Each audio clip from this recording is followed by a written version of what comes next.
DJ Humphries, a lot of people yesterday were clowning the guy. And then today, I even saw somebody in the chat earlier talked about, because I think Daniel Harms, one of the guys online who did the All-22 film of him, talked about how he actually looked pretty good in the All-22 yesterday. He did. He looked pretty good. From what I saw, man, he was getting off the ball. He was getting at the guys. That one right here, I think it's the one Benito just got around him and he put a hand on him. But that sucker right there, man, so fast. He'll get better. We understand. I think Andy wanted to see what he wanted to do. He started the game, he got there, and he did a great job, I think. A good job, at least. The rest of the offensive line, like I said, we started out with 3 Pro Bowlers, okay? Trey was in there, and Wanye was in there. We seen Creed, okay, and Joe. So we started out. We wanted to get them a little lather. That was good, just to get a little feel and get little hits. And I think they were thankful for it. But the O-line, I think, played a decent job. I think they did a good job kind of coming off the football, blocking a little bit. When the guys came in, Hanson or Zad and Suamataia, I think they did a decent job too. Not bad. I think Hanson got pushed back a little bit. So for me, Greg Rose, only 4 plays, but they had to get a little bit of lather. He did, they had to make sure those guys were going to be in. So if somebody got hurt, those guys obviously ultimately would have been back in, right? So just depends how depth that would have went. But they couldn't just not do anything. And also, too, they're on field goal. So they got to be in on field goal, too. But the O-line did a decent job. I'm going to give them a C-. Actually, I'm going to give them a C. It wasn't too bad. And if you didn't watch our post-game show yesterday, JD did say, kind of echoing what Andy Reid said. And if you watch the game, obviously the beginning of the game, just see our Tooney, Humphrey, and Trey Smith play a little bit yesterday. But Tooney was playing left guard yesterday, guys, and DJ Humphries was playing left tackle. So, JD, you think if Humphries is healthy when we see our guys again next weekend, not this coming weekend, the following weekend, do you think this will be our left tackle when we get out there? Yeah, I think that's going to be the lineup for sure. And like I said, Humphrey's got a couple more weeks, man, to get healthier and still get his feet down to where he needs to be. He's a pro, and Andy didn't trust that. He knows what he needs to do to get ready. I do believe that what you see in the very first start of the lineup, obviously, Juwan Taylor will be at right tackle. That's the way it's going to look going into the playoffs. And I like that lineup extremely well. So there you have it. There's some people in our YouTube videos earlier saying that Tooney needs to be our left tackle going forward, and that's it. No DJ Humphries. No, I disagree with it. JD has spoken, guys. He's a contingency plan. That's what that is. We know we can always go to that, so it wouldn't be an issue if we need to.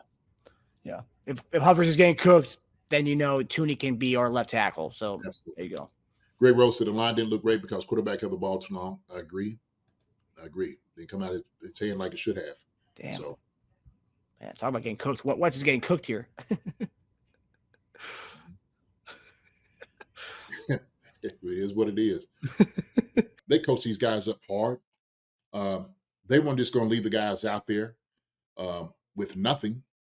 The very first few drives that we had on offense looked like our stuff we ran. And it was.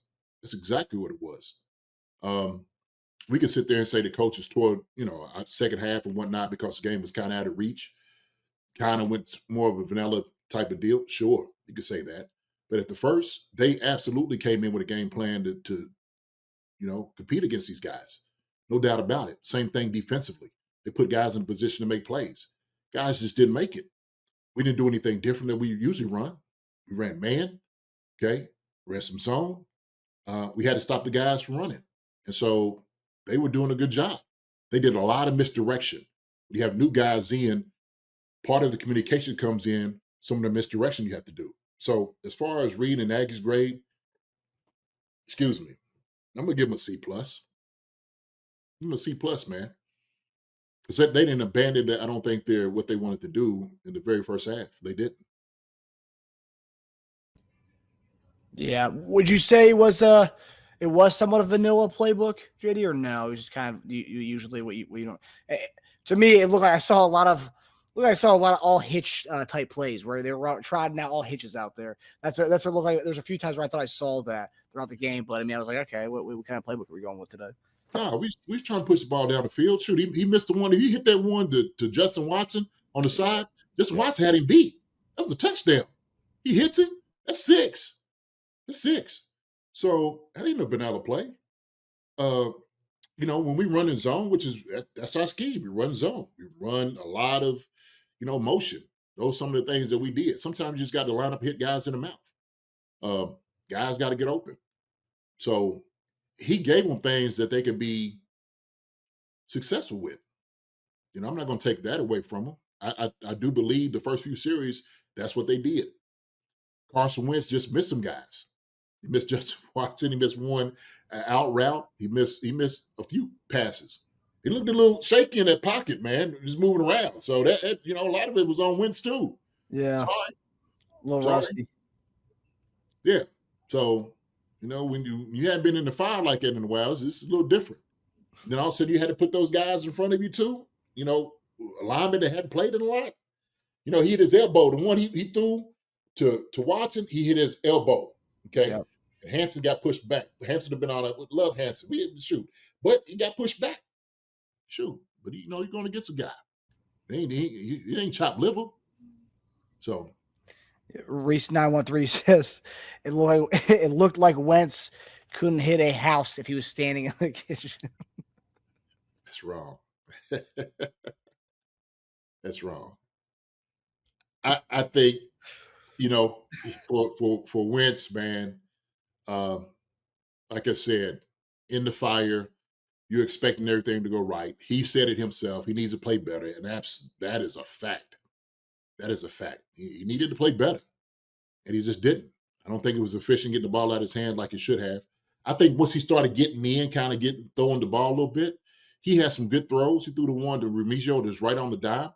If he threw at one to Justin Watson, that could have been a touchdown. It's all a rhythm. Ain't no different. Just like any quarterback, you got to get into the rhythm, man. So QB grade, man, I'm gonna give. Oh, jeez. He didn't play. He didn't play well, but we understand. He was 10 for 17 for 98 yards.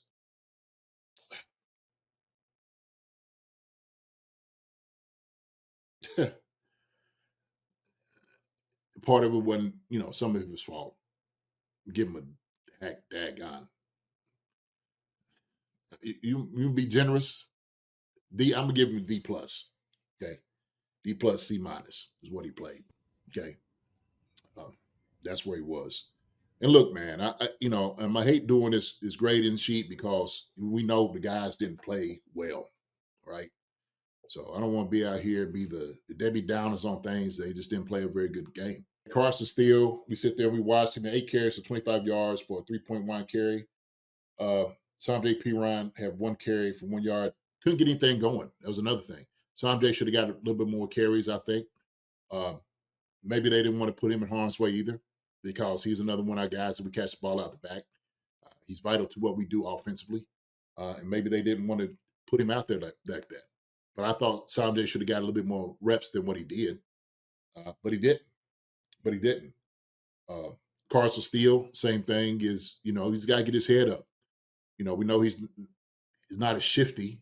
You know what you're gonna get with him. He's gonna hit the hole. He's gonna go. He's gonna run over some folk. So running backs, man, I'll give them, I'll give them a C. Okay, because what they did, they did come in and they did some good blocking as far as chips and stuff like that. They got out in the flat when they needed to, so they was able to give at least, uh, numbers and stuff like that to give Carson Wentz an outlet. So that's why I got him at. Yeah, no, I agree. Yeah, and it did seem like they were trying to kind of preserve Samaji.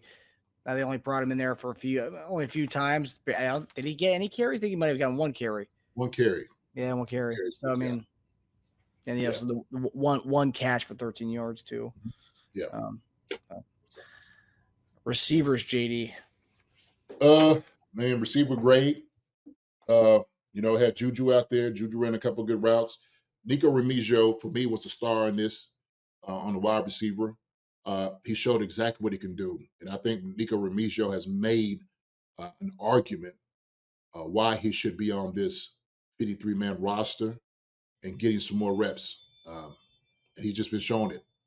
And I'm glad he played this game, man, because we had a chance to really see what he was able to do. Can you imagine him if he had a Patrick Mahomes throwing the ball to him?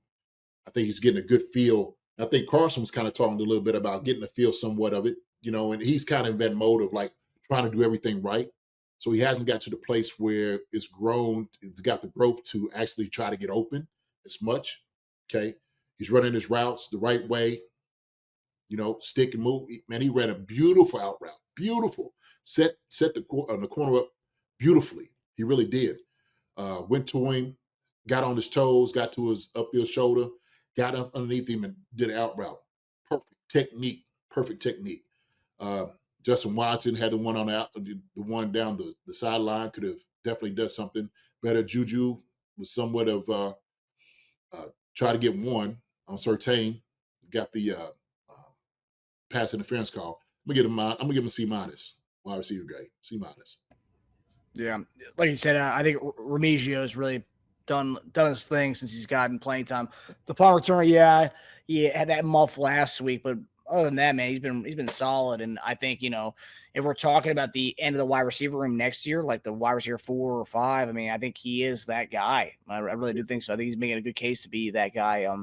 Obviously, we'll see how the wide receiver room shakes out next year, but I think he's definitely making a case to be one of those guys next year.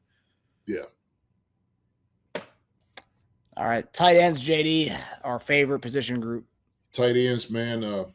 They block. Hendershot was kind of out wide most of the time. Ran some good routes, caught some balls. I think he did a good job. Caught 2 for 25 yards. We seen Noah Gray come in and caught 1 ball for 1 yard. The one that Carson Wentz couldn't. He was running around, didn't know what to do, and kind of threw it out to Noah Gray. I think Noah was going like, man, don't throw it to me. That it's just I don't know. Getting this dude killed out there. Yeah, Keystone Capers, man. But I don't know as far the significance of what they were able to do out there on the field, but I think they did a decent job. I think Peyton Hendershot actually showed me a lot. I like his game. So I'm gonna give the tight ends. I'm gonna give him a C plus because he can block too. He did some blocking as well. Yeah. Hendershot's been solid. It was a shame when we got put on IR a few weeks back, but when he came back, it's good to have him for the stretch run here. Yeah. We've had some bad luck with the tight ends this year. Man, I thought they was bring Tanya in, but they only had a couple guys that could move up. Yeah. I get it. Do you think there's a potential we could see him in the playoffs as an activation? I don't know, man. I would like to. I think he's a very talented tight end. Yeah. So, yeah. Good red zone threat. Mm-hmm. Hi, everybody. Thanks for watching. Subscribe here to get the latest from the show. Also, be sure to check out the best clips from Chief Concerns. And if you prefer to listen to the show, subscribe and follow us on Apple Podcasts, Spotify, and anywhere else you get your podcasts.